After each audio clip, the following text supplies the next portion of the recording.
Driving it home with Patti Vasquez, Patti Vasquez. From global conflicts to greenhouse gases, the folks refusing to wear masks says, and politicians getting caught grabbing ass says, she's driving it home with Patti Vasquez. Hello, hello. I'm so excited that you're here. I'm excited that I'm here because joining me in studio is one of my favorite human beings on the planet, one of my best friends, one of my super smart, very funny, wonderful friends, who's been through thick and thin with me, Elliott Serano. All out and all in, right, yeah. I mean, dude, there are plenty of people I know that when I walk into a room, they're like, oh, God. You know what was nice, though, when I walked in? Because it's been a while since I've been in studio. It was so nice. Everyone here was so, hey, welcome back. Right. It was like, I was so happy to see me. I'm like, I'm going to be honest with you. I needed that. Aww. I kind of need that sort of thing. You need to know that people are like, hey, it's good to see you. Yeah. Like, yes, thank you. Thank you. That your absence is noted. Yes, it is. I've been interning at another radio station. What? Yes. But it's the exact opposite of CPT. Oh, well then. So learning some of the secrets, are we? Yeah, so it's an unpaid internship. Gotcha. But still, it's been interesting getting a look at radio from all the different angles. I'm delving a lot more like into the marketing of it too. Mm-hmm. So it's been real interesting. The media market right now is ever changing. Mm-hmm. And and it's very challenging. Getting your voice out there has been very challenging. And I've been doing a few things myself that I guess I've been poking the hornet's nest here and there. Yeah, tell us. Yeah. Ooh, someone just raised the curtain. Someone wants to run in and talk. What was that? People don't know in the studio, it's only like, I remember this would happen once in a while at WGN, where if somebody came into the studio and people who typically weren't in, whoever that was can come in. Was that Paul who just raised the curtain? I just saw the shade go up and then they ran, right? Yeah. Like one time Nikki Glaser was on my show years ago, before, like when she was a podcast host and started getting a little bit of heat. But all of a sudden, like everybody that worked at the like people that weren't even like in the middle of the night, all of a sudden popped up in my studio, like the engineers and other producers and other hosts, and I was like, oh, okay. So you're like Nikki Glaser. I wish. I mean, I was like, wow, Nikki Glaser. It's funny you should mention her. She keeps showing up in my my Facebook reels now too, because she's really come through quite a bit. So I was like, maybe. Hey, knock on wood. I'm just saying. I can hit Nikki Glaser levels of relevancy. It's funny too because she's very humble. I've listened to her, talk she's very about. Sweet. She did. Did she just do the Smartless podcast? She might have, with Jason Bateman. Jason Bateman and them. And just hearing her talk about her start and all that stuff was really fascinating. So still, I mean, so it was so nice. It was so nice walking in here and everyone's like, hey, how you doing? Welcome back. Well, I'm like, it's like when you've been, I don't know, in away to another country, and then you're like, and I go, oh, well, I'm going to go home for a while. This is what it felt like. Oh, well, welcome home. Yeah. We love having you here. Thank you. And you said you are poking the hornet's nest online, because I know that you can do it in a variety of ways. I mean, I poke them in person. I poke the hornet's nest in person. You are an online stirrer. I'm an online pot stirrer, true. But mind you, your voice reaches way further out than mine, but I mean, no, I don't mean like on the air. In person, I stir. Oh, well, that too. Yes. I'm zero F's given when it comes to people. I've kind of been there too when you do that in person. But so meaning when people behave badly, folks. By the way, there's a great phrase called "bitchuational." Oh, I like that. This is news. This is my favorite. It's the guy who does the Barbie scenes. Uh-huh. He stages Barbies into like teaching a word of the day. So my favorite word of the day is bitchuational, meaning I am a bitch in certain situations for people who deserve it. So I'm bitchuational.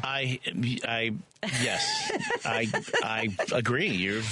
Every time you've been there, I'm like, oh boy, they had it coming. They don't see. Oh my goodness. Oh boy, and I can see you winding up, and they just. Oh, they. Okay, all right. Imagine being Steve. He's had to do that for almost 30 years now. Poor Steve. I know. Like the fact he's so mild mannered and just like. Yeah.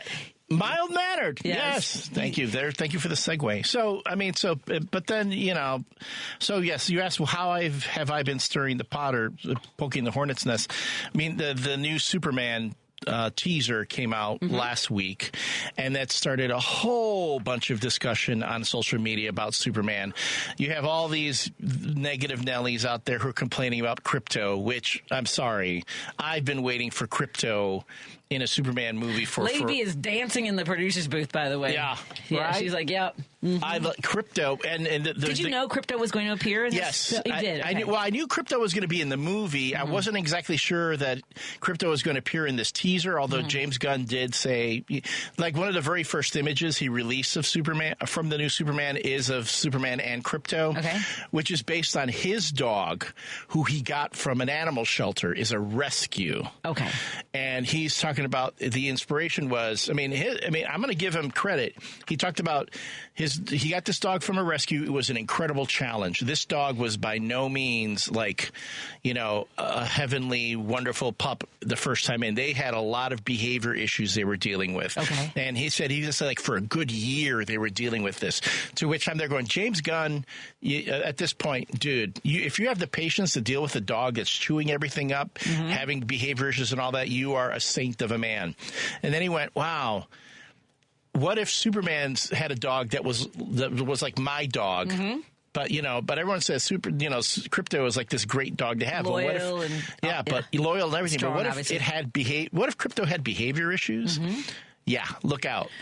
Wasn't there because you and I can do these deep cuts. Wasn't there a version of like the $6 Million Man where they tried putting bionics in a pet and it reacted badly? Yes, that actually was the bionic woman. Jamie Summers found the bionic dog. Yes, right, and it didn't go well. It didn't go well in the beginning, and the dog was like traumatized and everything as a puppy, like it was in a lab fire. Right, and that's right. You remember? Oh my God. Yeah, and then she had to like help the little dog get through its PTSD. This is like one of the first time they talk about PTSD in animals, which they have. Animals can have PTSD. And then she's trying to help the dog come out of its shell. So whenever you take animals and put them in those situations and you treat them with compassion, of course, that you're scoring points with me. Then again, when you have like someone who's played Superman and people like him because he's played Superman, and then you have the media call on him to comment on things having to do with Superman, and then he says some of the most un-Superman-like things that you could, like espousing philosophies that are completely antithetical to what Superman stands for, then, of course, I got to call it out, which then ticks people off. So Dean Cain was the subject of a joke of mine where I did a little meme on my TikTok where I put I did a 9-picture grid of Supermen, and I can look at it, but it had Kirk Allen, George Reeves, Christopher Reeve, the actor who played Superboy, Dean Cain's in the middle, Tom Welling, Henry Cavill, Brandon Routh, and then finally Tyler Hoechlin, who just finished the Superman show, which was incredible. He was probably the best Superman I've seen in a while on television. So it's like, and each box says, "Thank you for being." Not you, a great Superman. And, of course, not you lands on Dean Cain. Right. Okay. And that's like a meme that goes out there when people are doing different characters, and then they always put the one you don't like in the middle. Like, I've seen that one before, like with Disney, where the grandmother from Encanto. Oh, yes. She's like in the middle. She's like, not you. Because I remember seeing Encanto. Yeah. People don't realize the trauma that she inflicted on her family. Generational trauma. Yes. And that's generational trauma. And again, we're both Hispanic. We've had Hispanic mothers. Hi, Mommy. I love you, but also. I love my mother, too. But also. man, when I was watching this movie, I'm like, oh, my goodness, this is like, you're talking about PTSD. You're making me experience this right now. But anyway, so it's that type of meme where, you put all these characters that are great, but one that's very unsavory right in the middle, and then you put not you on them. I put Dean Cain in the middle, and I was pretty much just saying, David Corenswet, he's the new Superman in the new Also movie super Echo. cute. He can take Dean Cain's spot. Right. Because while Dean Cain might have been a decent Superman, he was a trash human being. Okay. For folks who don't know, I don't think everyone knows that Dean Cain has basically he and Kevin Sorbo also one of my the shows I loved is Hercules. Hercules, yeah. And don't get me wrong. I mean, I don't think it's not about political differences. It's about the moral values. Exactly. It's about and that's what I said in my follow up videos. It's not everyone tries to frame this as, well, you have a difficult political outlook than I do. Just because we don't agree on politics. No. We're not talking about politics here. No. We're not talking about okay with a pedophile possibly being the attorney general. We don't have the same moral value system. Yeah. I'm sorry. Yeah, and then again, demonizing others, trying to be in a position of leadership, and lying all the time just so you can get people to rally around you, and lying so often that people just get worn out by your constant lying. I mean, beyond the pale, beyond the whole, well, all politicians lie thing. It's like now you even have this. The incoming administration, and we know what to expect, I hope, because I lived through it once already for 4 years. But this incoming administration has a playbook. We know what they're going to do. So if you try to downplay things about, well, this is what they said on the campaign trail, and then, when things are said on the campaign trail is not necessarily what they do with policy. No, we learned in 2016 that a lot of stuff that was on the campaign trail, they tried to translate into policy. Right. And so when you sit there and go, well, it's just politics, it's just what politicians say. Yeah. I was like, no, I already know that's not it. Add to that you're trying to now take, let's say, Dean Cain, who people are calling on him to comment on something as Superman, right? Because he played Superman, because, his opinion matters because he once played the character. He should know the character. Well, no, because when they did that story arc where Jonathan Kent, Superman's son, his adopted son, comes out as bisexual, Dean Cain criticized it and said, "Oh, well, it was neither brave nor bold." In the beginning, he thought it was baloney. At first, he thought they were turning Superman himself bisexual, and he spoke out against that. Right. And then he had to be corrected. It was like, look, no, it's the son, and this is his character, da-da-da-da. And he's like, well, I don't see what the big deal. If they really want to make a statement, Superman should speak out against, how they treat gay individuals in Iran and blah, blah, blah. I'm like, always with that. All right. It's worse somewhere else. Yeah. So I'm like, but see, here's the thing. Superman, if you were really speaking for Superman, Superman would have said, if Superman's my dad, like Superman's a dad everybody would want because he exhibits the greatest ideals. And if you want to say you speak in a Superman frame of mind, I mean, it's like, what would Jesus do? Yeah, what would Superman do, right? You speak at the highest level of ideal, how we treat each other, how we accept each other. And if Dean Cain had said, hey, you know what? I don't agree with it, but Superman probably would have said, he's my son. I love him no matter what. Right. Now, if he had said that, I would have been like, cool. I mean, I'm cool with that. But no, it's like, no, that's right. So I'm like, dude, you're trying to speak as someone, you're being held up because you played this iconic character that a lot of people revere, and you're using it to kind of like bring it down. And you're also trying to make it seem like, well, Superman's on my side now. If I'm not comfortable around gay people, it's okay because Dean Cain said it was okay. Or because Dean Cain reframed it in a way where, oh, well, I might not like gay people, but you know what? They hate them in Iran. Right. I'm like, no. Nope. So I put that on my TikTok. And man, man! But it's good to get to get people to. It drives traffic to your. It does, but man, they get so angry. Was there any good response? I'll say the majority of people on there agree. Yeah. But the ones who are driving the traffic are the ones who keep chiming in, and they're so mad, they're so angry. Add to that, I keep getting the filter alert. Like if you look at the posts, you can go to King of Geeks Chicago on TikTok, and you can see it, and the posts, I'm telling you, there are so many, and people are going back and forth, and people are starting to throw insults at each other. I gave up on trying to filter things because it just got out of hand. And if I even look at, if TikTok has a bit in there where it will start automatically filtering comments for you if people are starting to use, they're starting to be insulting and stuff like that.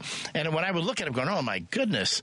Yeah, I mean, you see how incredibly offended. Oh my God, they are. And I'm there going, gee, I thought the liberals were the ones who were sensitive. Snowflakes, suck it up. Remember how many times people would call us and say "suck it up, Buttercup" in the middle of the night at the other station? I'm still hearing the whole, well, Trump won, get over it. I go, hey, we're over it. Yeah, we're sitting here going, okay, we're battening down the hatches now. And now, I mean, just be angry about it. I mean, it's not so much Trump won, but Elon Musk won. So I love this. Why is Dean Cain a bad Superman? That's one, right? Yeah, that's my response. I did a video response to talk about the issues that I had, and then the meme itself is just the picture with some music, and the thing. It's the second most active post I have on my TikTok, and I even had somebody complain. I did another TikTok with the surprise meme,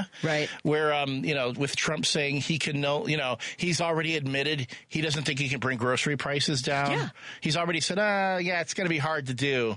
Even though throughout the whole election, he was claiming that Biden wasn't doing it because he didn't want to. Yep. It is so easy. His own words, day one, prices are going to go down. Okay.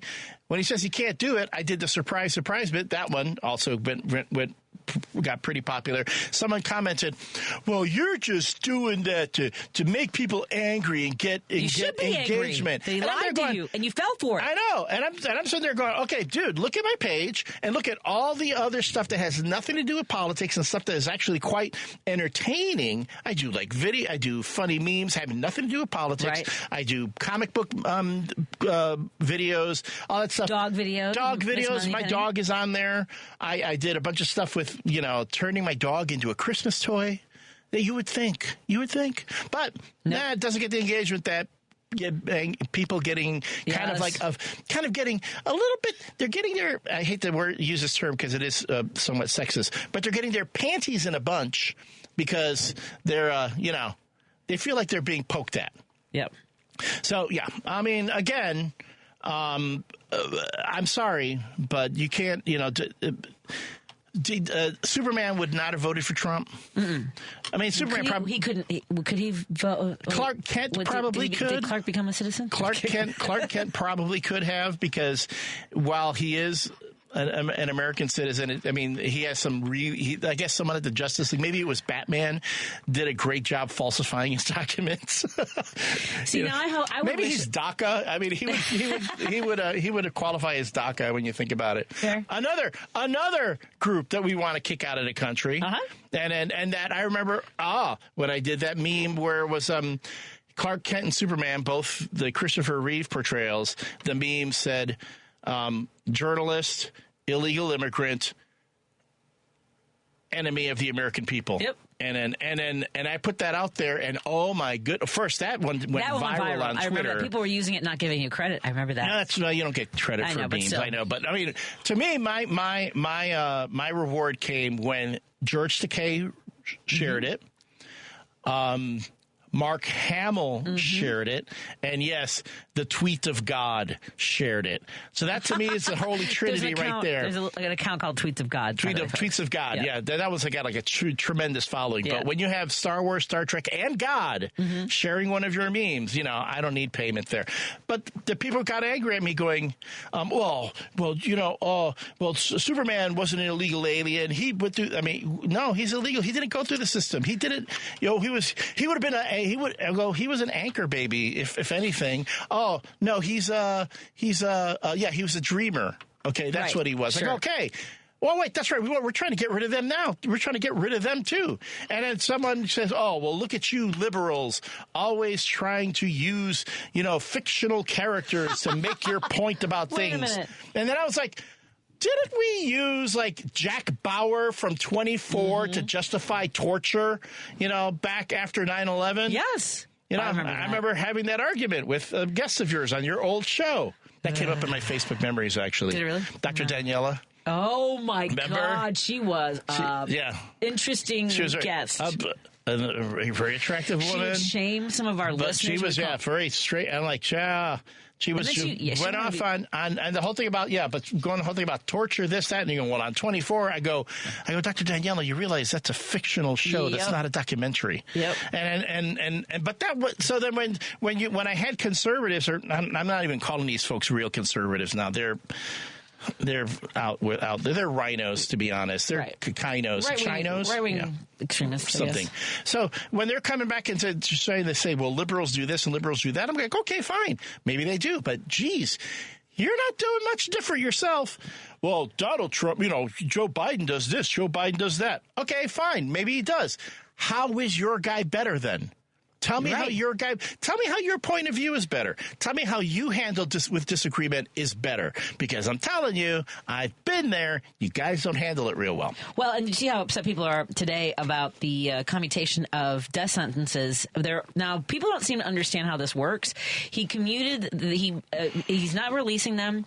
Folks who were on death row, 37 out of 40, now have life sentences. And so the 3 that were not one was a shooter at the synagogue who, massacred people at the synagogue. One at the church down in South Carolina, I believe was the other one. South Carolina or Texas, wherever, I think the Baptist church, and the Boston bomber. Those are the 3 people because those are considered terrorist acts. So people are losing their mind about how, well, why not the 3? Why not? And then there are hundreds of people on death row, but those are at the state level, which have to be pardoned or the stay of execution by governors. Right. So people are losing their mind. And I have to tell you, I don't support the death penalty, and I always hate when people use examples that are very close to my family as, well, what about in this situation? The number of people who have been executed wrongly and the number of possibly innocent people on death row make it worth to me to not terminate someone's life at the government's actions. I mean, I thought we were a culture of life. I thought that's what we were doing. I thought we were a Christian nation. Yeah. Who would Jesus execute? Right. Yeah. WWJE. Who would Jesus execute? I mean, don't get me wrong. The pragmatic part of me says, if you killed somebody, I mean, I don't know if you're like a serial killer or a mass murderer, you have absolutely no remorse, and you killed children. Of course, it's the pragmatic part of me says, why should you get 3 square meals a day and shelter and all that when we have people on the living on the streets that don't get state support? But as you said, on the other hand, we do know that innocent people have been killed. Yeah. We do know that, so it's not worth it. Add to that, it costs us more. It costs us more to execute someone than it is to just give them a life sentence. Yep. And how about this? How about we just stop putting everybody in jail for the piddly stuff? It's a whole. They stole only less than $3,000 worth of goods, so I guess they shouldn't go to jail. We want to throw everybody in jail. Okay. Yep. To me, if someone robs me or steals my car, I don't want them to go to jail. I want them to give me my car back. I want them to, pay me back whatever it is that they stole from me. It does me no good having them be in jail. As add to that, as someone who has worked with youth who are in the prison system, putting them in jail does not rehabilitate them. If anything, in many cases, it makes them better criminals because they are in the system where they're learning how to be better criminals. And this goes to trauma, right? Exactly. The trauma that people experience in prison exacerbates mental health outcomes and resentment. Right, of the injustice for some people who, did you ever meet Laura? She was she was an author, and she worked on the what was it? It was Innocence After Release program, like people who were exonerated, and then helping them get their lives back together. Like one guy I met had been in jail wrongfully for 28 years. Jeez. Can you even imagine? I mean, was it the kid in New York who was at? I'm sorry? You can open your present if you want to open your present. I will. Okay, maybe in the next hour. Yeah. Right. The kid in New York that was in Rikers because he stole a backpack. And was there for months? Was there for quite some time. Yeah. That's crazy. So I'm sitting there going, we are so stuck on this punitive, we need to punish, and then oh well, you know who I'd like to see go to jail? I'd like to see some of these oil execs and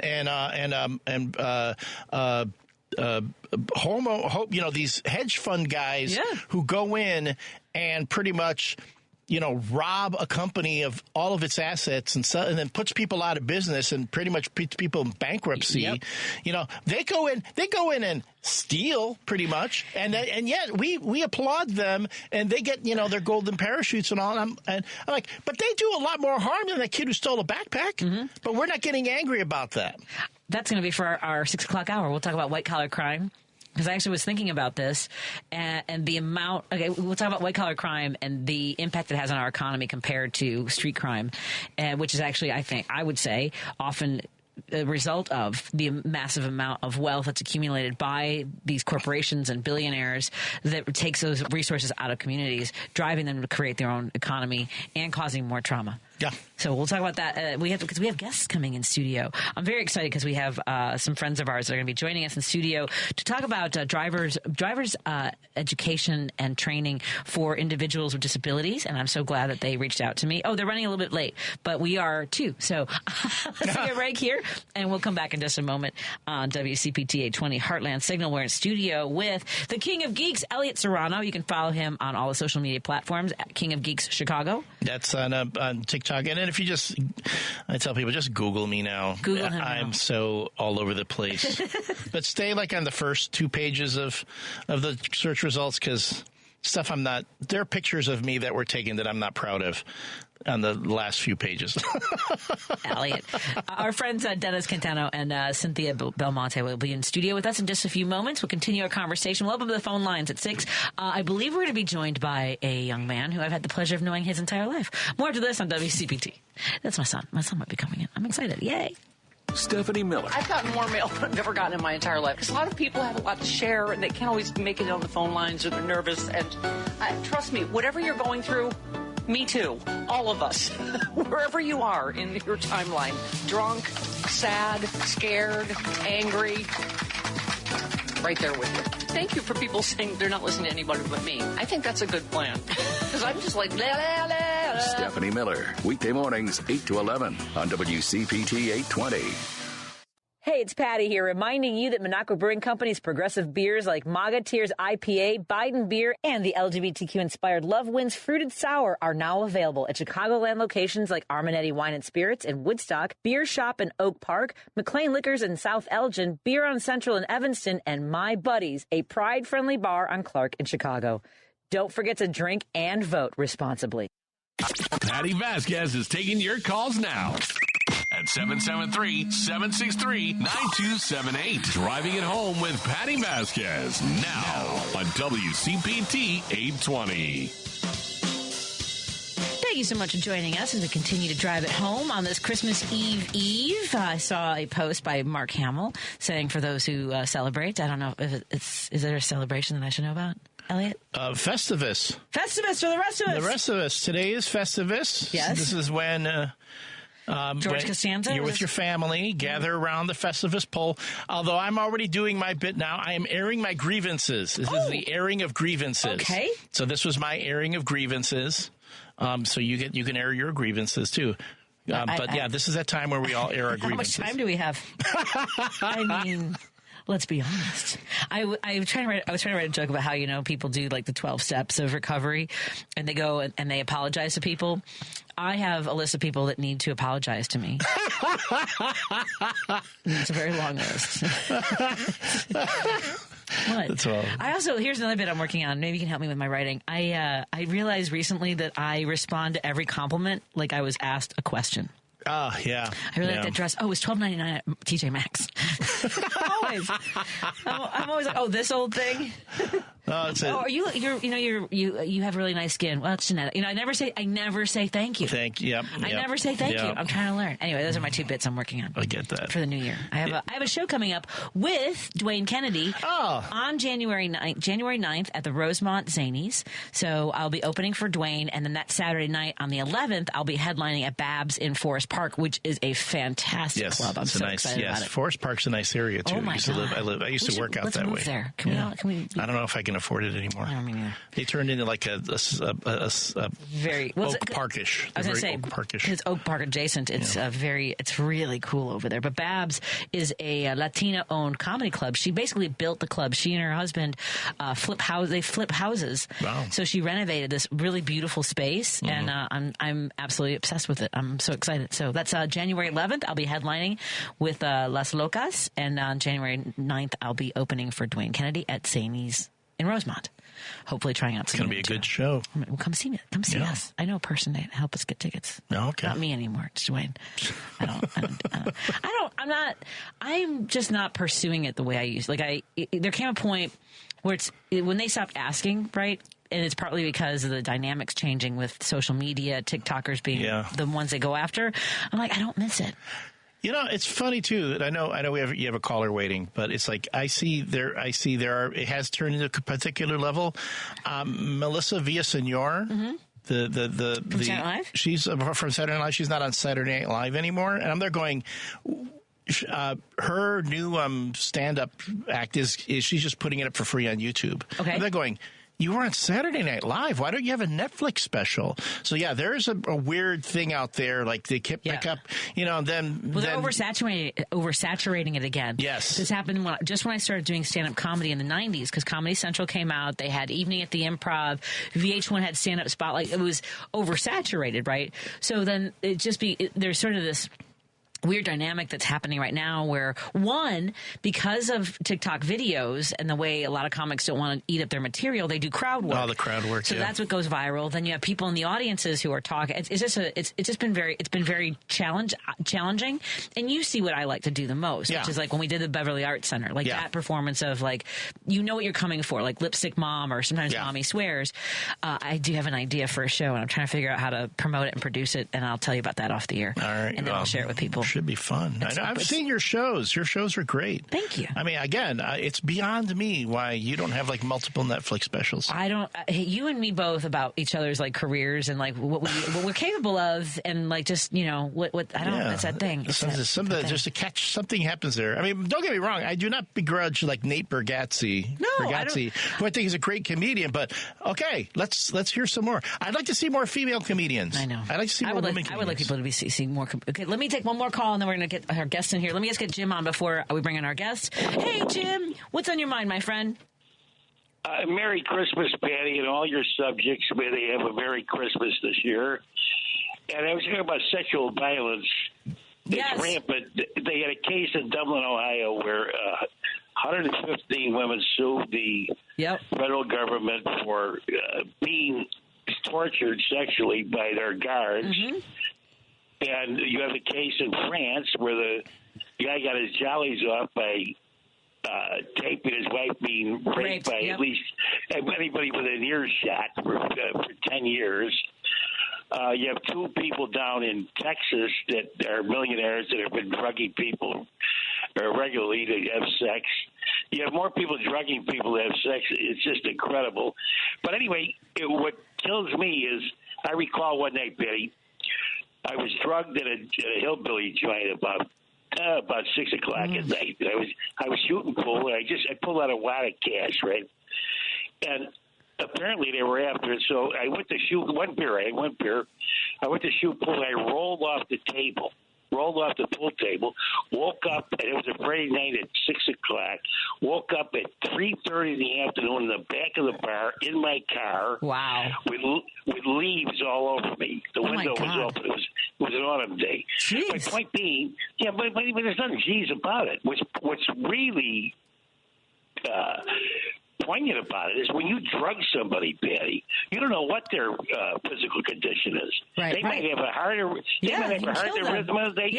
You could kill them. but they'll take that chance to rape you or whatever they can do. But think about the private prisons they're going to open. The private prisons all over the country, that industry is going through the ceiling on the stock market because they know that Trump's going to put these immigrants in prison and they can rape them with impunity.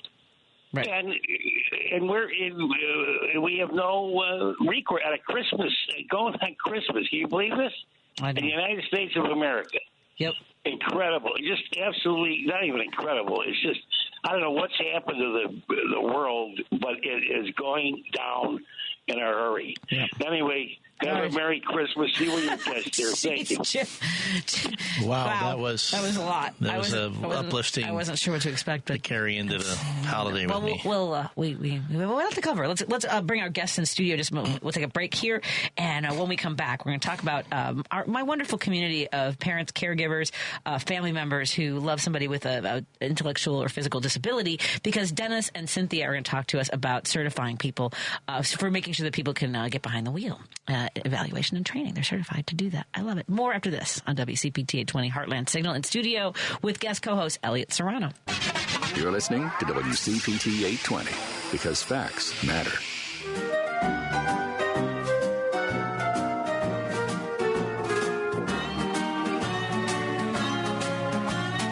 You got a felony. You got a felony.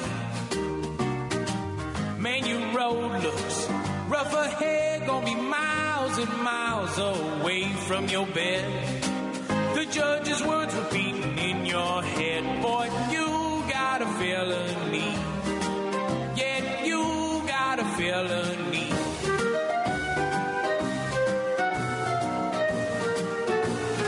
You got a felony. You got a felony.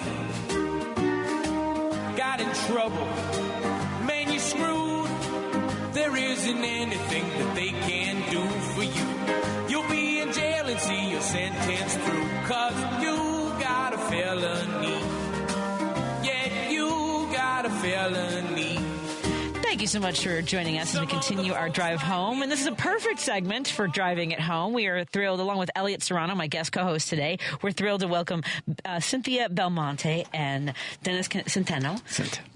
He's like Centeno. We practice it, and then immediately I almost forgot. How are you doing tonight? Oh, good. Thank fine. you. Thank you for coming in studio, and thank you for the work that you both do. Oh, thank you. I'm so grateful. Thank you for having us. Yeah. Of course. Now, Dennis, you called in before and told us about the work that you do. So tell us a little bit about mobile advantage driving. First of all, where are you from originally? Where'd you grow up? I grew up in the Lakeview area. Okay. But I was born in Colombia, South America. Yeah. Where did you go to high school here? Lakeview. Oh, you went to Lakeview High School. Yes. All right. My siblings went there, but they're older than you. Okay. I assure you. I think they went to high school there like in the maybe late 70s, early 80s. Oh, okay. Maybe even before that. Mm-hmm. But it's a great area, isn't it? It sure is, yeah. It's a fun place. So tell us a little bit, do you remember your driver's test in high school? Lane Tech. Oh, that's where I graduated from. So were you on that tiny little, the circular pattern we had? It had fake little hills and everything? Yeah. It was all left turns, Cynthia. Yes. It was, That's wild. So you had driver's ed at Lane Tech. Lane Tech, yeah. I have a question. What year, can I ask what year? I graduated in 89. Okay. What year did you graduate? I graduated 71. 71? Yes. Okay. So did they have the simulators that worked? I believe so. Ours never worked. They had us in these little pods, but it never, we sat there and we had a little steering wheel, but it never actually had, the road test on there. Yeah. Yeah, but you remember that? I sure do, yeah. Oh, that's wild. Yeah, and then we went out on the street. Once we were able to control the vehicle, then they put us out in the street, yeah. So a lot's changed, I'm guessing, since you and I both took our tests. Yeah. Yes. A little bit. So, Cynthia, where did you grow up, my friend? Well, they used to call it then the near northwest side of Chicago, on a small strip of Sacramento between Augusta and Division across from Humboldt Park. Okay. And we loved it. I knew that park like the back of my hand. I walked my dog there every day. Sure. It was a wonderful experience. And then I went to a Catholic girls' high school, Siena. I never heard of Siena. Well, it was on Washington and Central. Okay. It was great there, too. And then I went on to nursing school, Oak Park Hospital School of Nursing. In those days, it was a 3-year hospital program. And then I went on for my degree years later. when I was a single mom. My daughter was about 6. Because you needed your degree, you had to make money. So that's kind of my story. That's your story, yeah. And you're retired now and working with Dennis on this wonderful program. Yes, I kind of work on the inside, and he's out there all day long with his people. Yeah. It's really great. Yeah, and it just fits in because she's got the knowledge of nursing, right? And in the military, I was a medic. Okay. So it just like fits into what we do, working with persons with disabilities, all different conditions, you name it, from Alzheimer's, multiple sclerosis, strokes, TBIs, traumatic brain injury, amputations of the legs, maybe the arms. We work with all that. And tell me a little bit about work, sort of navigating that with your clients. How do we refer to our friends that come to persons with disabilities? But they're your clients then, right? Clients. Yeah, your clients. So tell us a little bit about, so you have to tailor this very specifically for each individual. Well, you just mentioned physical challenges and neurological challenges. Yes. That's remarkable to have that entire breadth of experiences and really addressing all those things. Well, tell us about the genesis of this. What made you decide, what I want to do? I want to help those who maybe thought they would never drive. Well, I was working with a driving school at the time, and my boss saw that I was like really easygoing, and he came over to me and goes, we have a contract with the Rehabilitation Institute of Chicago. Okay. Teaching or evaluating individuals with disabilities. And I go, what? Because back then you really didn't know anything about that. Right. And I go, that sounds interesting. And he goes, come on board, and we'll go over there. And I'll show you how. I love how you also have a Chicago accent. By the way, did you hear him just say over there? Sorry, I just had to grab that. It's one of my favorite phrases. Is over by there. I love that. So anyway, let's go over by there. Go ahead. So I tagged along with him, and he showed me how his vehicle was equipped with different controls.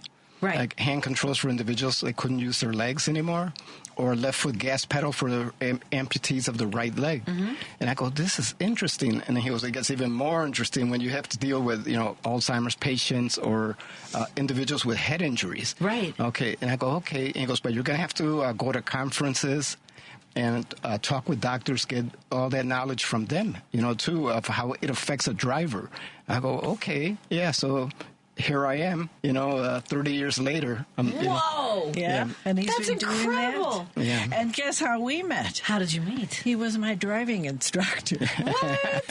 37 years ago, I think. Right around there. Where did you take the class? Where were you teaching? Tell me the story. Well, I was, first of all, I got my license when I was 21. Okay. In our family, you just got it when you needed it. And, we're on the buses and the cabs in the city. Sure. It was kind of a nuisance to have a car. So the only thing I thought of was, 10 years I let my license lapse, and I said, I'm going to need this license. At that time I was a single mom. I was going to go back out again with my friends, whatever. I didn't really have any ideas. Yes.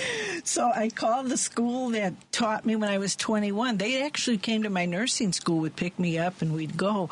So it was North Shore Driving School. I don't know if they're still around. No. So Dennis came to the door. And there he was. So, oh my gosh, I love this story. Yeah. So we went out and about, and I learned, and I got my license. And when he left, I could tell, we kind of clicked, but not enough. I was still, kind of out there.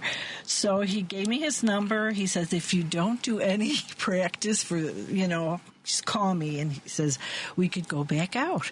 So I said, okay. Okay, yeah, I need to start teaching driving. That'd be a way. Hello, so if you need a little help. That's how you get it. Yeah. So a year later, exactly, I was kind of fed up with all these people I was meeting and whatever I was doing, and he just was so nice. So I called him up. And the dad answered the phone, and then when Dennis got on the line, he said, "Holy smokes, Cynthia Belmonte, I've been thinking about you all week." Oh, come on. He says, I really was wondering how you were doing and what you were. I says, yeah, well, I'm going to need that brush-up course. I said, I haven't really been out since we were out in the car together. And I really believe in this. Like, for an entire week, I had been thinking about her every day. Mm-hmm. And I had just, I broke up with my girlfriend at the time, and I was out there, and I was just thinking about her, because, she's so funny. Oh. And she's a real Chicago girl. Yes, she is. I was going to say, I know why you have your accent. I love your accent. You have the best Chicago accent, Cynthia. You really do. You know that, right? Well, it's funny. When I went to nursing school, there was all these suburbanites, and they either thought I was East Coast. The East Coast. Yeah, they thought I was Jewish, Italian, or some of them, I don't know what else they said. I says, no, I said I'm from Chicago. Yeah, you are. And I was the only one there in the school. Mm-hmm. And it was there on Maple and Madison, right there in Oak Park. It wasn't that far. Right. So getting back to the story, so Dennis gets on the phone, we start talking, and we made arrangements. I went back out, and we did our little brush up. And so this was for a whole week. So he says, well, if this guy doesn't ask me out by Saturday night, forget it. Oh, boy. The clock was ticking. The clock was I'm getting stressed. I know how this story ends. Dan, I need to ask, did you know the clock was ticking then? Did you sense it? Because I'm going to tell you, I am one of those guys who's completely oblivious. I would have been like, wow, she really needs help, like with the brush up here, not realizing she's waiting and going, whoa, is he going to ask me out? Is he going to ask me out? And then I'd be like, oh, well, okay, good luck with the test. Yeah, right. But you gotta see. Trying to be cool. Trying to be chill. But you got to see how many tickets I accumulated, because there wasn't any parking around her area. And I mean, it was a lot of when he came to visit me. This was after he finally asked you out for that Saturday. I remember talking on the phone, the landline in the kitchen. How did he find? Yeah. We just got to talking, and he says, well, what are you doing Saturday night? Would you like to go? Remember the club we talked about, music? Would you like to go dancing? Because we were saying everything we liked. It was just so nice. We just were very honest, and we went to that Zephyrs for ice cream over there. Thank you. I know a lot of people remember Zephyrs. The institutional memory is starting to fade. I have to explain what Zephyrs was. I know. Yeah. On Wilson, right? What was it on? Yes, I think it was on Wilson. By Ravenswood. Yeah. It looked like a nightclub, but they served ice cream. Yeah. You guys. Yeah. Okay, thank you. Yeah. Okay, I'm so happy this story happens at Zephyrs. I don't know. I can't tell you how happy I am. Yeah. We need a book of Zephyrs dates or something, or friends hanging out. Yeah, because I say Zephyrs isn't around anymore. That was iconic. Okay. So how many scoops of ice cream do you share? Oh, well. Did you share it, or did you get? Oh my goodness. No, not yet. We weren't sharing. We weren't spoons in the same bowl yet. Catholic girls' school. Pure at that moment. Okay. Yeah. So then we did go on our little date. We went to the what was that little club you said you went? Banana Bar. There was one Bananas, I believe. Bananas. And then there was It was by Clark. It was up north. Yeah. Wow. Yeah. Yeah, and I forget the other one. Yeah. That's great. Yeah. Oh, it's lovely. And so, how long did you date? About 25 years. No, I mean, yes, but Well, we didn't get married right away. Until then, we were ready. But I had a 9-year-old daughter, Joelle, and she loved him. So when I first invited him over for my birthday cake, because it was after my birthday, he came to the door.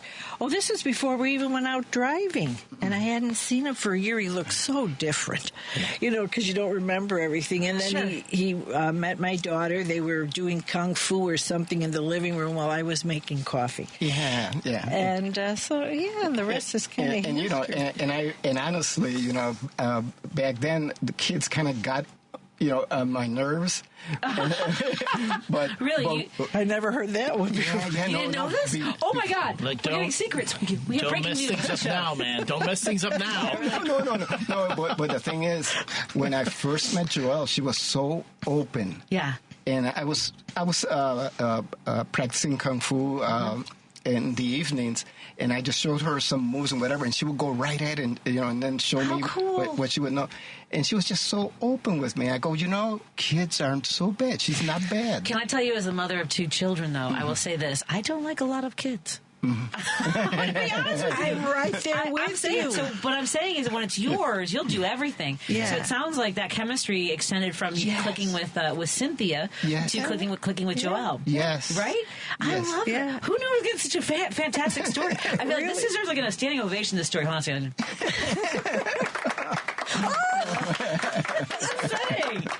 This is fantastic. Their story's almost as cute as my parents meet cute, but my dad was a cab driver, and my mom's first day in the country, she got into his cab. This one comes very close to my parents' story. So the lesson I'm getting from this: driving. If you want to meet your soulmate, you got to drive them somewhere. Hold on, we get another round of applause. Good observation. Well, here's the thing. Actually, my dad gave the test at the Secretary of State on Elson Avenue. He was, but he maybe got pinched for taking a bribe. That's neither here nor there. I remember the place well. Yeah. Do you remember they would kind of make it clear that if you slipped into a 20? Yes. Yeah. My dad gave the road test. It's a long story, but that's for another time when you come back.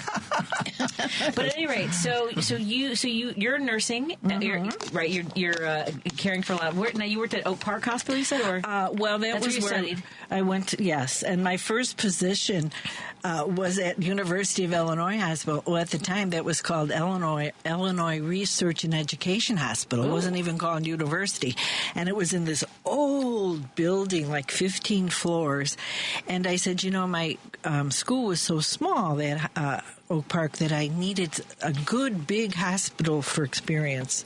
So that's why I went there, and I found these wards. I was working in these wards with a lot of patients in them. I wasn't used to that. And there was a lot of things there. It was a very good experience. And then where'd you go after that? Oh, then after... You did 30 years in nursing? Oh, easy more. More.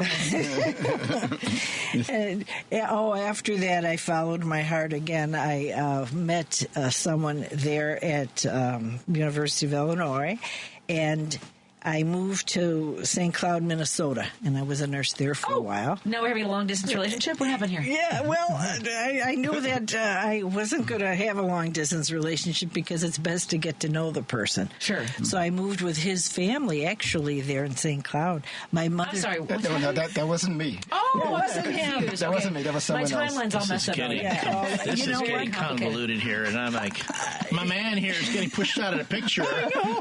I was trying to be honest. But you know what? I've had so many nursing jobs. We could have a whole show on that. Well, let's do one more segment because I know we're running. Elliott's getting nervous about the news. I have to tell Elliott a secret off the air. So we're gonna take a break here and do another segment after the news. So we're gonna leave people hanging on how this grew into this wonderful adventure, and also how you've really created a space for people who might not otherwise be able to be independent. Like the minute I could drive, my mom and I were talking about this, I was gone. I mean, it really does. It changes your ability to be free and so many elements to it. So Elliott Serano joined us in the studio. Nervous about the clock. I'll explain to him in a moment. Find him on all the social media platforms, but on TikTok it's King of Geeks Chicago. And we also have our friends Cynthia Belmonte and Dennis Centeno. I knew I was going to do it to hard C. Dennis, the patient man Centeno. Yes. You can go to mobileadvantagedriving.com. That's mobileadvantagedriving.com. Let's continue our conversation when we come back on WCPT 820 Heartland Signal. More after this. Alexa, play WCPT. WCPT from TuneIn. Driving it home with Patti Vasquez. From global conflicts to greenhouse gases, the folks refusing to wear masks says, and politicians getting caught grabbing ass says, she's driving it home with Patti Vasquez. Oh man, this is such a fun evening. We have guest co-host sitting in with us, Elliott Serano. Elliott, we're saying hello to our friends listening in the evenings on KTNF AM 950 Minneapolis, St. Paul. Hey, St. Paul, how you doing? How you doing over by there, up there? I know we do have a very heavily Chicago studio. This is all Chicago. The thing I love though about the St. Paul's, the last couple when you've had me hosting, yes, on days when you've been away and I've hosted, we get phone calls from Minnesota. Yeah, so that is really cool. Where has Dynamo Dave been?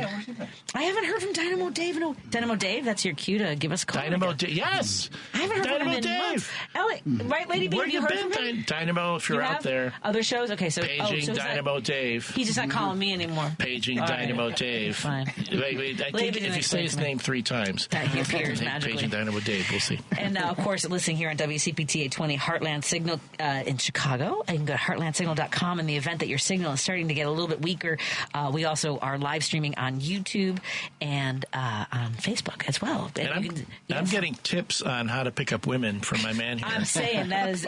he's got like all the different strategies down. Yes. And I'm like, okay, I've been putting him, I don't have my notebooks, I've been putting him in my phone. You saw him on his phone, he was taking notes. That's Dennis Centeno, who is the owner of, right? The owner of Mobile Advantage Driving with his wife, Cynthia Belmonte. Hello. I'm so thrilled to have you in studio telling us this amazing story of how they met. If you miss any of our show, every single show is podcast. Everywhere you find your podcast, subscribe to the show. You can also get just interviews if you want to listen to parts of it. And we are talking the mobile... Advantage Driving School? Mobile Advantage Driving School is such an incredible idea. He was telling us how this kind of, the germination of the kind of catalyst of having worked with the Chicago Rehabilitation Institute of Chicago, which is now Shirley Ryan. Mm-hmm. And you still working with Shirley Ryan? No, they stopped their driving program, but I have a contract with Alexian Brothers Rehabilitation Hospital. That's great. Do we know why Shirley Ryan? Was it when they became Shirley Ryan? Or I'm sorry? Was it when they became Shirley Ryan, or do they have a reason for why they ended their driving program? That leads into what's going on right now because a lot of the hospitals don't feel that they make enough money through the driving program, so they've been cutting back, And even to this day, so many of the programs, and I've gotten inside news, they just feel that they can make more money doing other things with, whatever it might be with a therapist. Regular physical therapy patients and occupational therapy. Mm-hmm. Not that that's not important, occupational therapy, but why is it that things like what you're doing, which are important, why does it have to be we offer it only if we can make money from it? This is exactly it. Something people need. You would think that organizations, hospitals, any one of those would be like, okay, hey, we're not making money from it, but it's something people need. Yes. Right. Yeah. And they really don't care because even at, places do reduce the dentists used to go 4 days a week, and now it's only 2. Mm-hmm.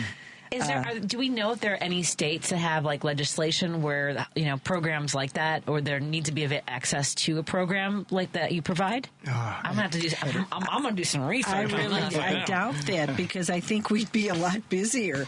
No, I'm saying if other states have it, well, because a lot of times other states, a lot of times legislators. I know this is really hard for people to believe. Sometimes legislators don't know what they know until they know it. Does that make sense? They might not even be aware that this is a program that can help people. I don't know if anyone's been doing the lobbying for that, because even though there are 10% of our population in the state of Illinois has a disability, a lot of times people don't realize they need to take the next step and alert the people that make policy to get involved. Yes, and that would really help. Yes, some doctors don't even know that you need after a certain stroke or whatever. You need to go for a driving re-eval to see that you're safe. Yes. Right. Yes, because I remember I had a client who was getting therapy right next to the hospital when it was a rehabilitation institute, and she had multiple sclerosis, and someone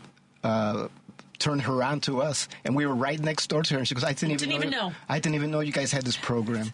Yeah. Folks, I really, Elliott, go ahead. But what about insurance companies? You would think insurance companies would turn people on to this because you're helping people to get on the road. That helps the insurance companies from minimizing their risk because you're helping people be safe and helping them. Okay, no, we know you're ready for this. Yes, yes. I don't know if they really care that much about that, because in the step that Dennis is involved in, he's involved after the occupational therapists do their eval in the clinical setting, then in steps Dennis for the driving evaluation, the road. Right. And then if he feels that they need more training after that will help them to be more independent, then he'll do that. But they won't even cover Dennis, insurance companies. Like the occupational therapists, like at the hospital, it's a rundown of what they do when the individual comes in to the program.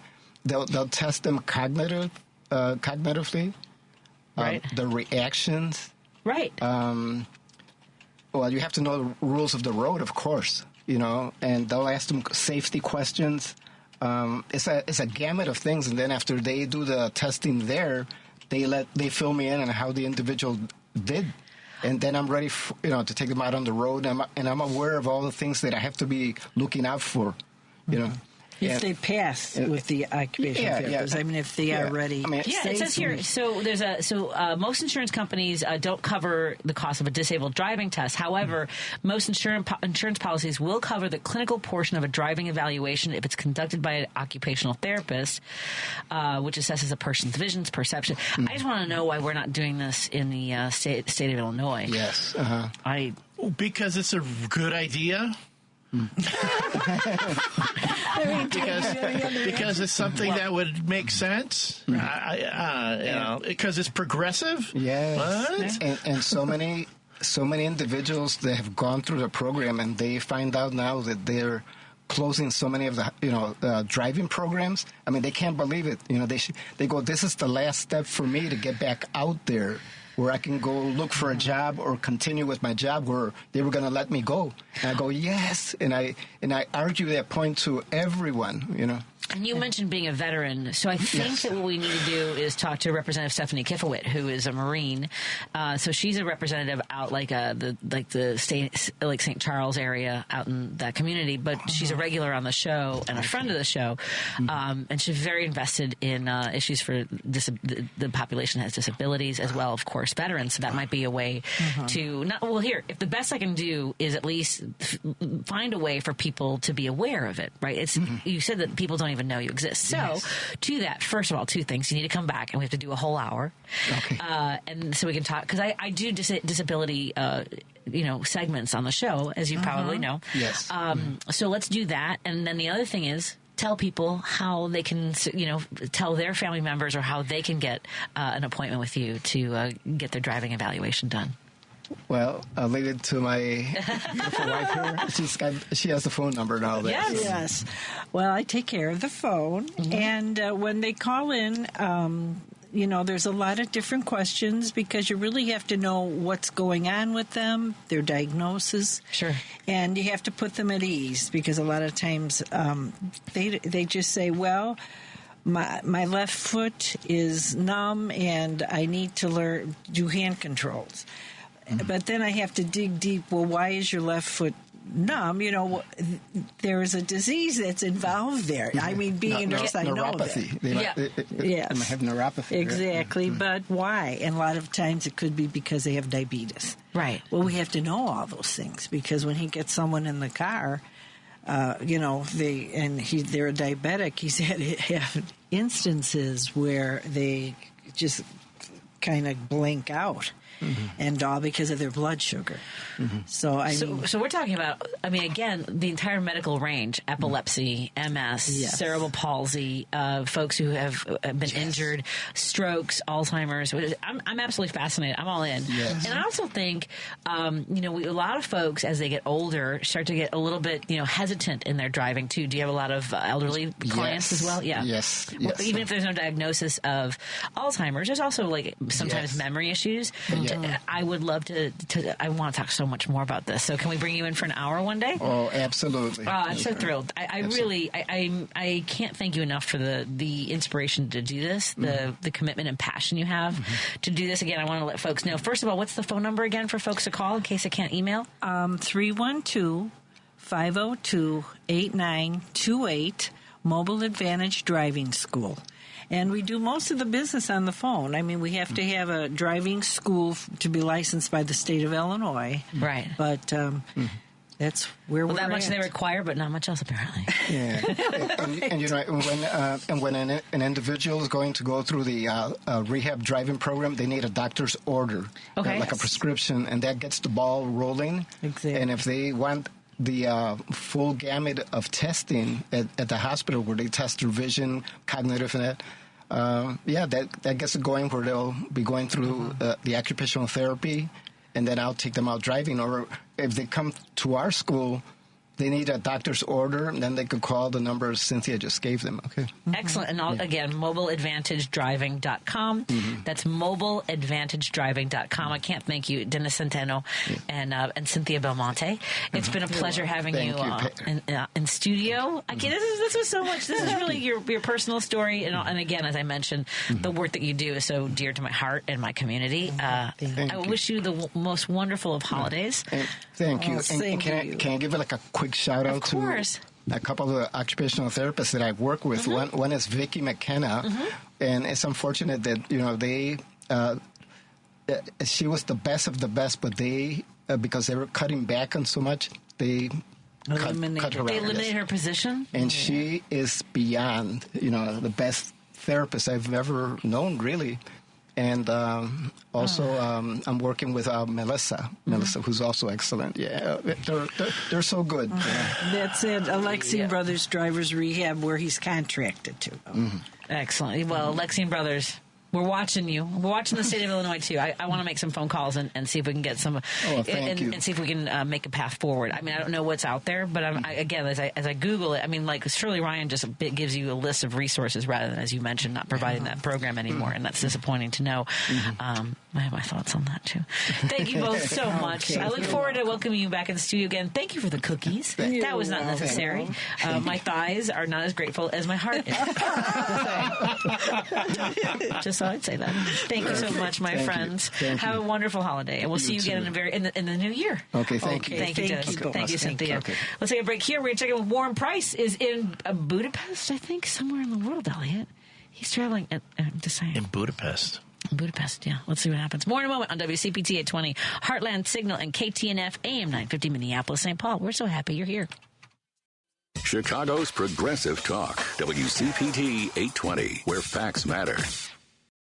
There's no better way to defend democracy in front of your fascist Republican friends than with a cold progressive beer from the Minocqua Brewing Company of Wisconsin. So head on over to Beer on the Wall in Schaumburg, Doty Liquors in Elmhurst, Captain Jack's Beverages in Worth, or the Wilmette Market to pick up a 4-pack or couple 2-3 of Maga Tears IPA today. Don't forget to drink and vote responsibly.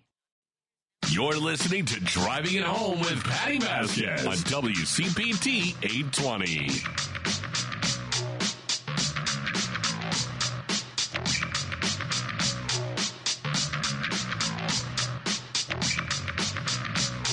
Thank you so much for continuing to drive it home with us. I'm your host, Patti Vasquez. Thrilled to be in studio with Elliott Serano, the King of Geeks, Chicago. And Elliott, we have a guest on the line who's also one of my favorite human. I am so lucky in my life to have my favorite human beings joining me on the Christmas Eve.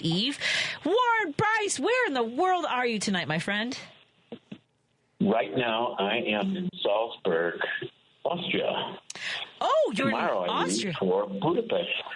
Tomorrow I leave for Budapest. That's why. Okay, so where did you? Okay, you started obviously in Chicago. One of your daughters was in Chicago.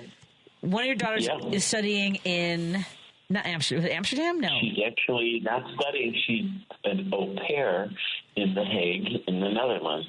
That's Claire. Wow! And how does she like the Netherlands? Yeah. She loves it. Are you kidding? Come on. Is she coming? Is she ever coming back? She's having a great time. Oh, yeah. She'll be coming back. So, Kim, my former wife, who's one of my best friends on the planet, and I decided to take our other twin, Lily, to visit my daughter and then have this journey that we would celebrate the holidays here in Europe. That is so sweet. So we kidnapped her and took Claire, and we flew into Frankfurt and then went to Vienna for a few days. Now we spent a few days here in Salzburg, and then we're going to spend a few more days in Budapest and on our way back to Chicago on the 29th. Wow, that is wild. So what would you, I mean, this is an experience of a lifetime, obviously. It's an interesting moment in history when it comes to America's place in the world. So how does it feel to be out of the country, sort of like removed from the all the news here and being able to sort of, I mean, like it's the magic of the season, and to enjoy it somewhere else has got to be really wonderful. I'm telling you, I see a lot of smiles, a lot of happy people. Yeah, a lot of people on a mission to live and enjoy themselves and share great things. And, it's unbelievable. The Christmas markets here are mind-boggling. The food at the market is mind-boggling. You said it's a trip of a lifetime. Yeah. It really is. And again, like I mentioned, it's also in the context. Can you imagine Elliott being able to like go someplace else like right now and just be somewhere else? A place where everyone's happy and smiling. Yeah, I'm jealous.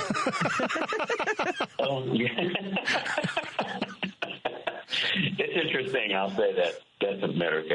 People ask where you're from. Oh boy! It's just, and we're not sticking out.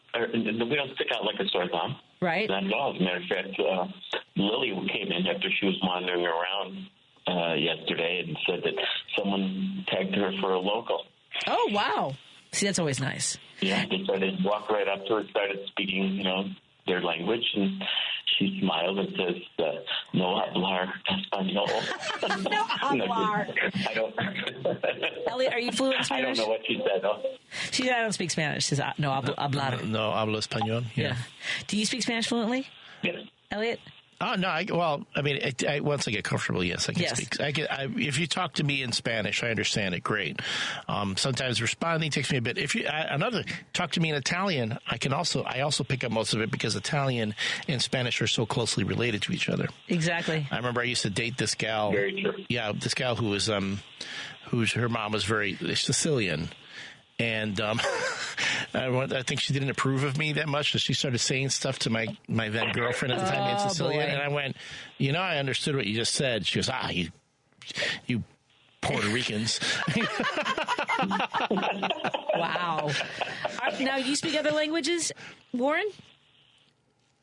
I speak a little bit of a lot. No, I don't really speak anything fluently. I understand a lot of languages just because of the world I've been in my last 57 years being in the foreign car repair business. I've had so many different nationalities working for me throughout the years. It's you pick up hello in 14 different languages. Yeah, right. Just by being there, you work with a guy for 25 years, and all of a sudden, you know how to tell him, hey, fix that left end, or will you? Right. So, it's fun. Yeah. Learning other people's cultures and how to communicate with them. You mentioned food at the markets. What has been some of your favorite? Elliott's just thinking about all I know is that part of the world has some of the best food. And he went into this blissful face. He was like, just imagining the food. I want to know about the food. I almost heard my question be like, food. Yeah, tell me about the food. If you want a brat, you come here. Okay. The brats in Chicago or Wisconsin, forget it. The brats here, they have a goulash that was served that was out of this world. And this guy says, wait, as I was walking, I said, what? He says, I have a bun for you. So he gave me this hot cut-up bun, and it was just a dip in the gravy. And, oh, my God, it was so good. There's this one place that sweet potato French fries that were fabulous. Oh my God. Chicken wings. Never tasted chicken wings like they have here versus what we have there. Not to say that ours aren't great, but this was just different. That is wild. You know? Yeah. Man, you're making me so hungry right now. To see the little children that are being fed by their parents in their buggies while they're it's just beautiful. And a lot of is Austria now. I'm sorry, you're going to Budapest. Because I know when I went to Copenhagen, some of these parts of the world are much more not driven, but they have a lot more bike-friendly spaces. Is Austria a little bit like that? Because I asked that because even though it's cold, are they? The roads are cut out. The roads are cut out for them. You see the streets painted. The streets are painted for bikes, but it's winter. In there, I don't see a lot of bikes at all. Now, if you go to Amsterdam, everything is bikes. Because Copenhagen, we were there in the wintertime, and it was the first time I'd ever seen. You know how we have like the bike trailers? They ride with the kids in front, which kind of makes more sense so that you're like, like if you don't get clipped. It's sort of scary because they're in front of you, they'll get hit first. Yeah, I mean, let the kids take the brunt of it. I mean, I got my kid. My kid is my bumper pretty much. So but dragging them behind you never made sense to me either. I'm just saying. That's why I brought if I have my dog behind me, I'd want my dog back there. Right? I'm just saying. At any rate, that's not here nor there. When are you coming back to the United States? I'll be back in the 29th. 29. Oh, so you're there for another few days. That's fantastic. You're celebrating Christmas. Oh, yeah, no. We'll be here all this week. We fly out on Saturday. That's great. Come back home. I'm super jealous. Yeah, I wanted to call in. I wanted to say happy holidays to you all the way from over here, and say hello to Sarah and Maya and her Thea and her mother who flew in from England, who I get to meet. Aww. And of course, being here with Kim, who arranged all of this, and my two daughters is wonderful, and to be able to talk to you, my friend, and say hello to Lady B. That's right. Isn't that great? I love it. And I just wanted to share a moment with you guys because I miss my little crew. Well, I'm so glad we had to check in with you. And I got to get you and Elliott back in studio together. And we are building a new relationship with Warren Preiss and the business adventure he's starting on. Source Solar. Source Solar guys. Yep, going to be building a new relationship with them on Driving It Home in the new year. I love that, and I appreciate you connecting us, and I appreciate not just the years of friendship, but the support. Both you and Elliott have Elliott maybe a little bit more so some of the nitty gritty of what happened at my previous employment, but Warren was part of the drama there because of the deals that were made. So I want to thank you for not giving up on me, based on the way other people treated you and seeing through all that crap. Because not everybody does that. So I want to thank you so much for knowing that we were building something really important and wonderful. So I can't thank you enough for your friendship. Well, first of all, thank you for your words, but out of anything comes great things. Yes, that's true. Out of that anything, come on, look what happened to you and I. That's right. And then how many other people have we gone through in our world since then? Exactly. And you and Elliott and just a handful of others, just really the kind of people that I never thought I was going to make new friends. You get to a certain point in your life, like in your 40s, you're like, okay, these are the people I got. Which is fine. I love all those. No, I really didn't have that many. It was my husband, just a handful.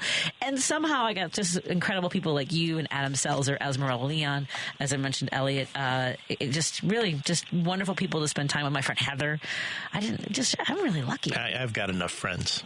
I don't need more friends. I'm here. This is it. That's it. We're on lockdown. I don't need any more. We're on lockdown. I stopped collecting. I'm good. I've said. No. For me, I'm like, I have only so many slots. So they're all filled. They're all filled, and I can't be happier than I am right now. So thank you for just sharing part of your adventure with us, and as I mentioned, the joy that you've brought to so many people. Think of me when you're having a brat.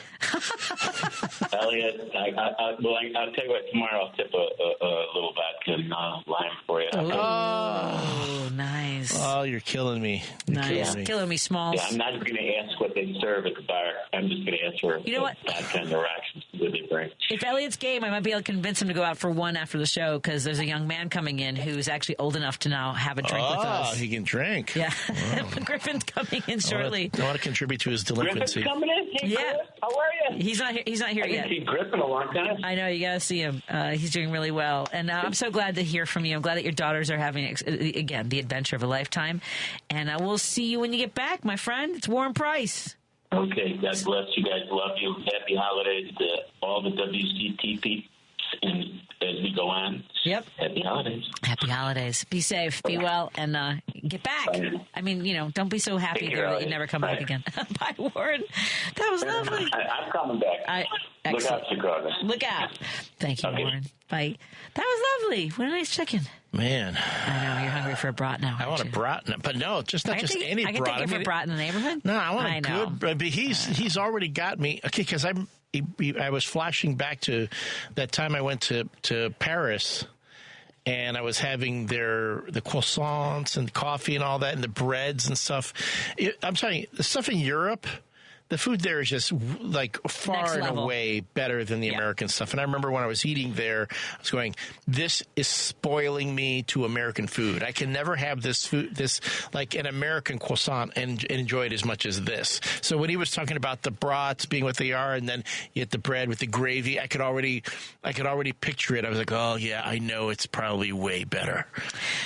Well, that's why you have to go to England, the bastard child of Europe, because it's not the same. It's bastard child. I'm just saying their food. They run everything for a while. They did, but their food, they just accumulated everybody else's food. But yes, and then pissed off all the people that made that food. That's true. I'm just saying. I do remember having the real English fish and chips, which were incredible. I remember having a real English breakfast, not the stuff that the bar, you'll have here. Yes, you're right. Sorry, my British friends, not for nothing, but you didn't make that work out for you. No. I've always thought that opening a Mexican restaurant in Ireland would be a good idea. I'm just saying. They don't have a lot of... When I was there about 5 years ago, they still didn't have their crap together when it came to Mexican food. That's what we should do. They have McDonald's there now. Oh, God. Let's take a quick break here. We'll continue our conversation. Elliott Serano, guest co-hosting with us in studio today, and we'll carry on. See what I did there? More after this on WCPT 820 Heartland Signal and KTNF AM 950 Minneapolis, St. Paul. Because facts matter. You're listening to WCPT 820.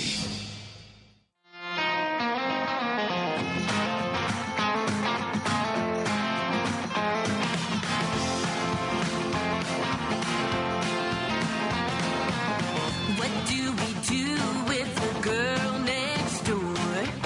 She's got no choice like she did before. What do we do with the farmer's daughter? The court took away what her mama fought for. As the good old boys drinking whiskey and rye. What do we do with Miss American Pie? Let's keep her barefoot and pregnant and down on the farm. That's Gwen Levy in the Breakdown with Barefoot and Pregnant. Make sure you're following Gwen Levy in the Breakdown. Keep up with all the great music they do. Joining me in studio is Elliott Serano. He's my chief geek officer, but he is also the King of Geeks Chicago, as you can find him on TikTok. And has, by the way, if you're watching on the streaming spaces, like on YouTube. Oh, no, I'm sorry. No, YouTube. Facebook. We're on YouTube now. Oh, YouTube. Yes. YouTube and Facebook. I know everyone always. I'll get the comments on Facebook. He is wearing a sweatshirt that is depicting one of my favorite fictional baseball teams of all time. The New York Knights. Roy Hobbs, greatest baseball player that ever lived. Hey, look, there goes Ray Hobbs, the greatest baseball player that ever lived. It's a great movie. How weird. I mean, it's funny. Like Barbara Hershey, right? She's the one that in the beginning, that lures him to her hotel room. Yeah. It's interesting because there's a lot of different theories on who, on who she, like even Roy Hobbs. Like there were some theories that it was actually like Shoeless Joe Jackson because his career was derailed by scandal and all kinds of stuff. You know what's funny is actually a guest who's just joined us in studio. Which chair do you want him in, Lady B? Is he in a good spot? He's a good spot. All right. I don't think he's actually. I don't know that we've watched that movie with him. No. I know. Have you ever seen The Natural? No. With Robert Redford, directed by Barry Levinson, and with a score by Randy Newman. Oh, Randy Newman. You might not. I don't think you've heard of that guy. You can take your jacket off. I know Mr. Newman. I'm a big enjoyer of his discography. Yeah. FYI. I just aged 10 years right now looking at this young man here because I remember, anyway, I used to hate when I was young when people would go, I remember when you were this tall. Now I'm the old fogey looking at the next generation growing up into young men and women. Ta-da! And, Surprise! I'm sorry, and however you identify. So, I mean, to me, that's the other thing, too. I got to watch myself there. So good to see you. Good to see you. Happy Festivus. For the rest of us. I'm not challenging him to feats of strength because I know he's probably going to be able to take me.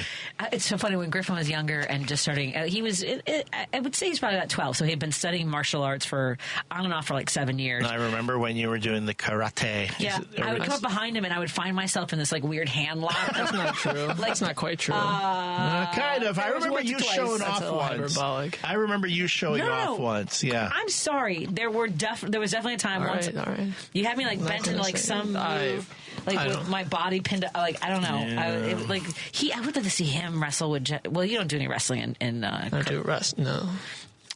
I'm thinking about taking Genki karate. I think I'm thinking about it. There's a place over here. Yeah. Okay. At any rate, so the film The Natural it's my favorite baseball movie. Of course, Griffin knows the answer to that. Bull Durham. Bull Durham.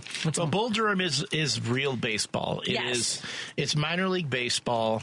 And a lot of people love that movie because it gives them insight into the minor league world. And it's written and directed by Ron Shelton, a former minor league baseball player. So that's why it's so authentic. So good. Whereas The Natural, if you watch it, let's say you didn't know very much about baseball. Let's say you weren't even a baseball fan. Correct. But you watch it. That's what drew me in, because The Natural isn't so much a baseball movie as it is a fairy tale, where baseball is kind of like just the setting it's in, but it is a fairy tale. And I remember watching it. It is first my all-time favorite baseball movie because I think anyone can watch it. Yeah. You don't even have to be a baseball fan to enjoy the movie.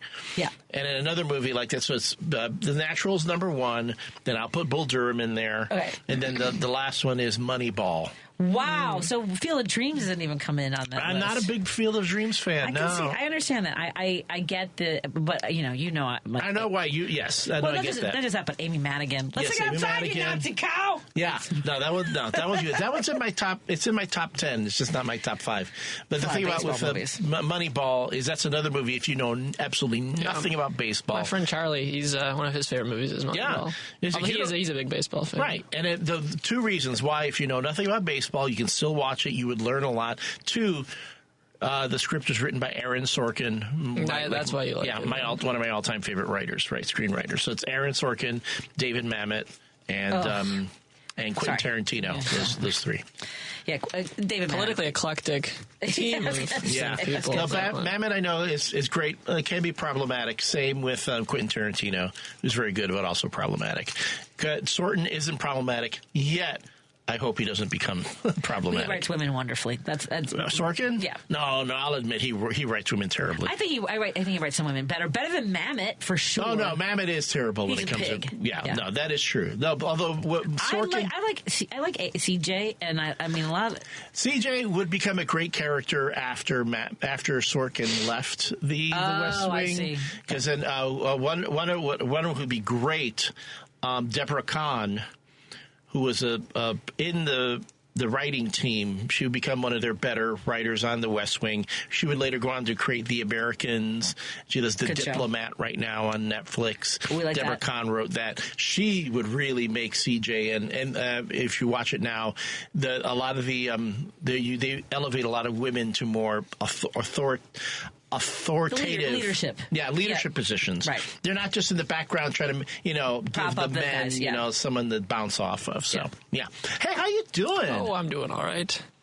Okay, so folks, you can't see it if you're not watching on video because, again, I haven't seen Griffin in a bit, and every time I see him, I feel older, but it's always good to see you. It's good to see you always. And I know you've been doing a lot of drama and stuff. Oh, theater. Directing a play. Not like intrigues. That's me. That too. Hey, come on, you're good. You're in college. Just tell me you're not having a drama-filled life. Try to, easy come, easy go, etc. Well, that's a nice way of looking at it. Not picking fights. Or not telling people about the fights.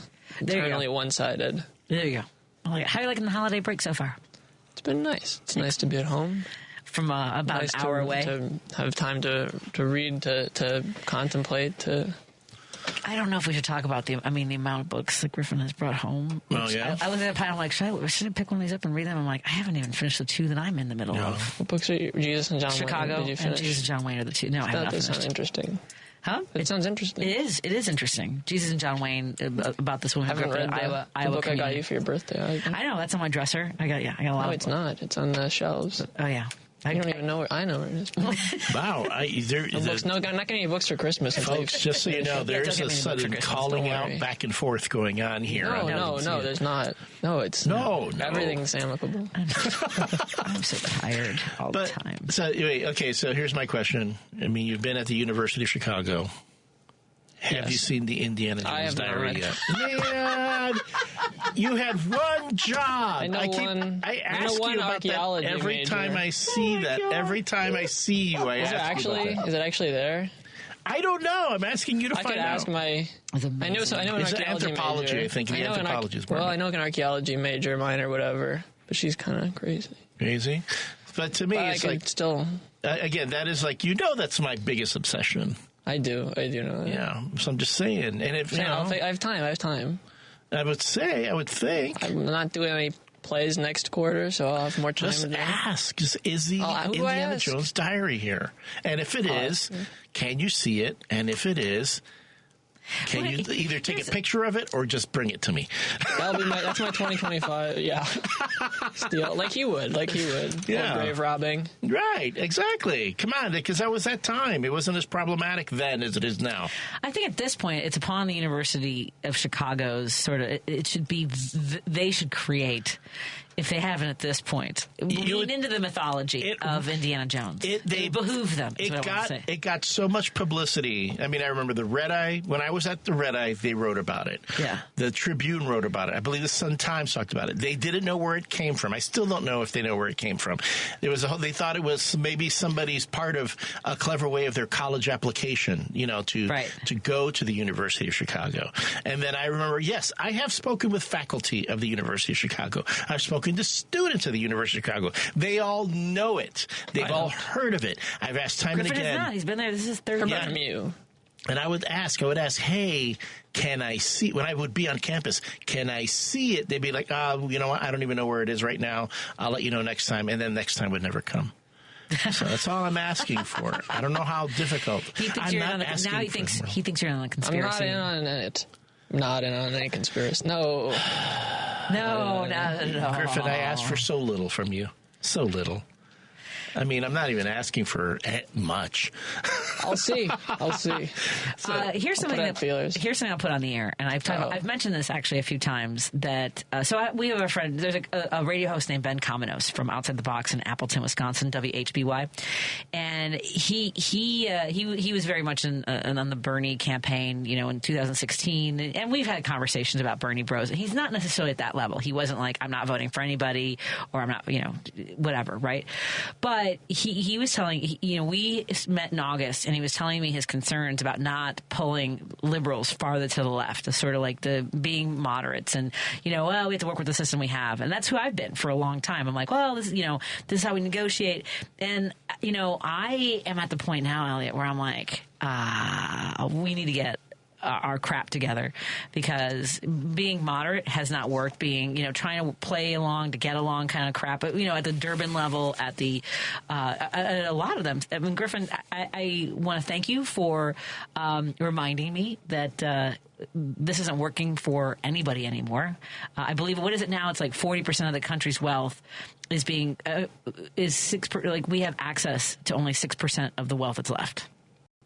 Yeah, it's all going with. I mean, yes. Meaning we've flooded so much, like 10% of the wealthiest control 60% of the wealth in the country. In the United States. It's something crazy. And I know, too, and then to the point, I know Griffin and I have had these debates in the past, but it's the whole, talking about the ideology. I mean, and I'm going to admit it, I'm an older guy. I mean, I'm an older guy. The generation coming after me is going to deal with a lot of stuff. Worse stuff than we had. Worse stuff than I ever had to deal with. Exactly.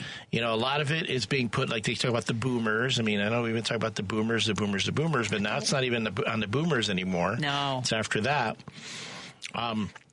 there is, it's funny, I don't know if you were listening early on, Griffin, to the show, but I was taking Dean Cain to task because he was talking about being, someone being Superman, but having like really crappy ideals. You know, like he's saying, you know, like being supportive of certain ideals on the right that do not represent, you know, what I would think Superman would represent. And I think that's some kind of that kind of has to do with the younger generation right now is looking at us and going, we're not really representing the ideals that we talked about that were so great, that we're just not living up to them anymore. Oh, man. I mean, Gen X really screwed the pooch. I honestly did not realize that we were so, I guess, like easily manipulated. I mean, because we saw, was it with Gen X, it's like you had millennials and boomers just going back and forth, and we're in the middle going, oh, whatever, you know. But then the moment, and we literally did that. Yeah, and then when people literally went, whatever. Yeah, and then when people started taking shots at Gen X, we got angry and said, hey, don't look at us, we're the latchkey generation, and so on. But as all that fighting is going on, you know, you have the other side is kind of like just slowly getting their things together and collecting their I wouldn't even call it a coalition, because I think we've talked about this, the whole thing where, well, how many people voted in the last election that didn't vote in 2020. That did vote in 2020, but didn't vote this time. Didn't vote this time, million. Right? And then you had that other bump that did vote, but came from an area that no one expected. I mean, we're talking young men, young men, college aged, who were like, yeah, I'll vote for Trump. Yeah, I'll do it. Even though you had the white men for Trump, for Harris and all that kind of stuff, it didn't matter because I call them the Joe Rogan generation now. Yeah, that's kind of like where they're going. I'm not saying you're that, Griffin. I know you're not that. But, I mean, there is that. They're there. Yeah. You know, that they... Are you coming across that on campus? I mean, because I know that Chicago is sort of has an interesting... pretty liberal school. I mean, all universities are liberal except the Mormons. No offense to you. And it's not offense to me. Yes, I'm often offended by any slights against the Mormon Church. I mean, every demographic, except black women, every demographic had pretty big swings toward Trump. Yeah. And there certainly is more gender polarization than previously. The black ladies are mad too. I don't blame them. I do not blame. No, it's black women who are like sitting back now and going, "We told y'all," and they're all on TikTok just sipping their tea, saying, "You know, we told you. We tried to tell you. You didn't listen." And again, I have one of my favorite TikToks that was out there was a young black woman who said, yeah, she essentially said, yeah, this sucks, but don't you dare give up because you think it was hard. You think we've had it easy this whole time. We've been dealing with this for generations. Yeah, it's never been easy. Yeah, so we had it easy. Yeah, so don't go like, oh, now suddenly when it's rough on you, when you feel discouraged, you decide you're going to give up. Yep. So I was like, hey, truth to power. I give her props. I was like, you know, I mean, and I say this as a straight man who really doesn't get affected as much by a lot of the stuff that goes on. So are you ready to go door knocking with me in Wisconsin for the Supreme Court race coming up on April 1st? A Supreme Court race. Yeah, Liberal is stepping down, so we have to make sure that seat. It's going to be. It's an election. It's not an appointed thing. No. What is it? Ours are elected too, by the way. Supreme Court. Yes. Yeah. Everything but the federal level. Oh, that's right. Yeah, I keep forgetting how. Okay, I mean that's supposed to be good, and then there are times that I think it's not a great idea. But then again, they say the same thing about the United States Supreme Court. There should be term limits, and it shouldn't be appointed. But I'm like, but then it's like it falls into the same. Well, you have to be appointed just with term limits. Yeah, I agree. How crazy today? I mean, like we haven't even talked about the report on Matt Gaetz. Oh yeah. Talk about that demographic of young guys. Yeah.